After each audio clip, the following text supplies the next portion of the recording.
Magic the Gathering in the year 2023. What was the best set? What was the worst set? I'm going to make my own tier lists where I explain why I think they're going to be in each category, ranking them in the order that I see fit. But I also want to know, as I make this list down below, what your favorite sets of the year were and also how you'd rank the sets accordingly. With that being said, let's take a look at this tier list.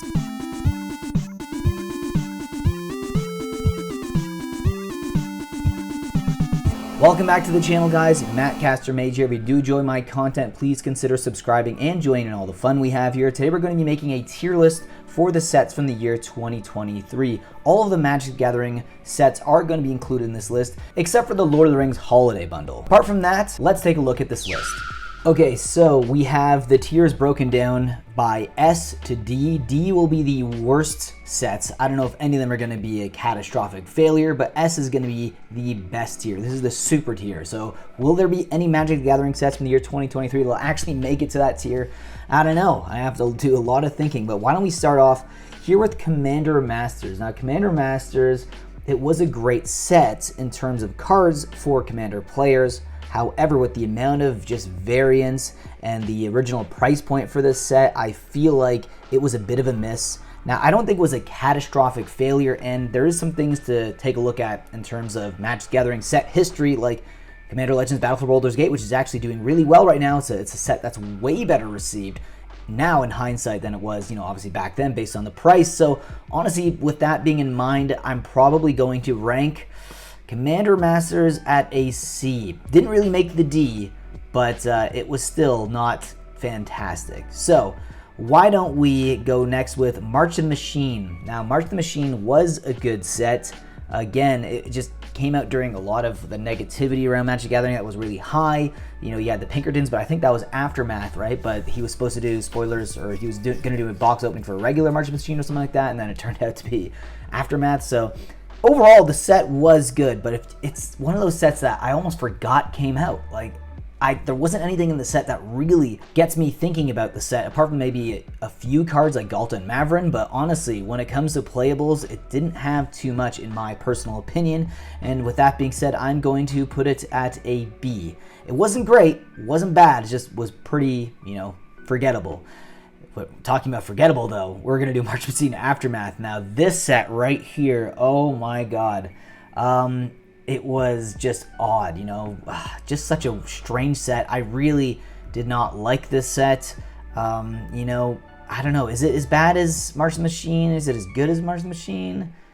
It's definitely not an S. It's definitely not A. I would probably have to put it... I'm going to put it in C for now. I might move it a little bit later, but for now, I'm going to leave it in C. I don't think it was a very good set. Now, let's take a look at Wilds of Eldraine. Wilds of Eldraine was actually a really good set. A ton of playable cards in Pioneer, Modern, Commander, Standard, like the Virtue card. So I think it was a great set overall, and it had a lot of great artwork as well, like the anime cards. I think the added slot for the Enchanting Tales was also a win. You get a lot of good playable cards, and you can pick them up for cheap, really, because they were extra reprints that they didn't really need, but a lot of players were happy that they were included in the set. So I'm actually going to give Wilds of Eldraine, I'm going to give it an A. I think it might be the best standard set of the year. Now let's take a look at Phyrexia All We Won, and another really good set. I think it was better overall than March of the Machine, definitely better than March of the Machine Aftermath. But is it as good as Wilds of Eldraine? It's tough to say. I don't know. I'm going to have to put this one at a B with March of the Machine. Now we're going to look at Lord of the Rings. Lord of the Rings, the best-selling Magic the Gathering set of all time.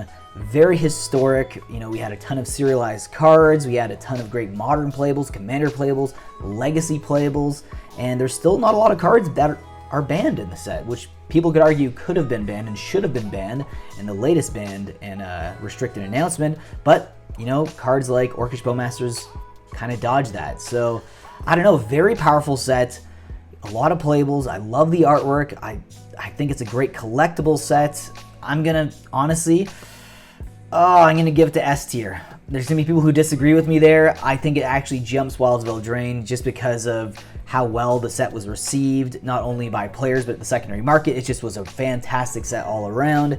And honestly, Magic the Gathering could have peaked with Lord of the Rings. We don't know. Time will tell, but absolutely fantastic set. Definitely S tier for me.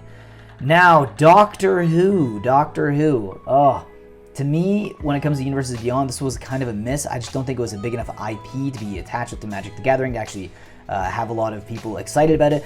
While I do say that, I know that there is a lot of Doctor Who fans that would probably be upset by me even stating that.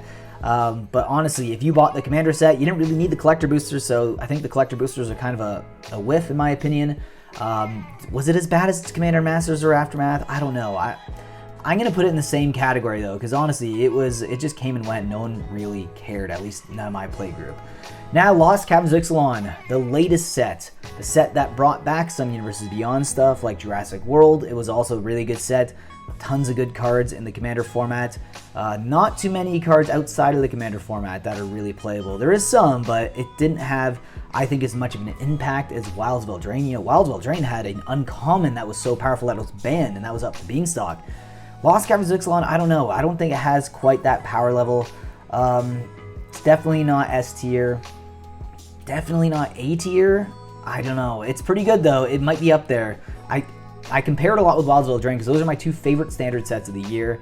But you know what? I wish there was an in-between tier here, but I'm gonna have to put it at B as well, with March of the Machine and Phyrexia all will be one. Now, let me know if you agree with my tier list here, and I want to know in the comment section below, what was your favorite sets from the year 2023? Do you agree with my opinions? Do you agree with my assessment here? And if you actually want to make your own tier list, you can actually make it on the tiermaker.com website. I'll actually leave that down below in the description for you guys if you want to do that yourselves. I think it's really fun to do, and it's also a good conversation piece, and it can get people maybe having a conversation in the comment section, which I really would appreciate if you guys do that. Definitely is interesting for me to read, and I want to see what your opinions are. With that being said, I hope you enjoyed today's video, and I will see you guys in 2024.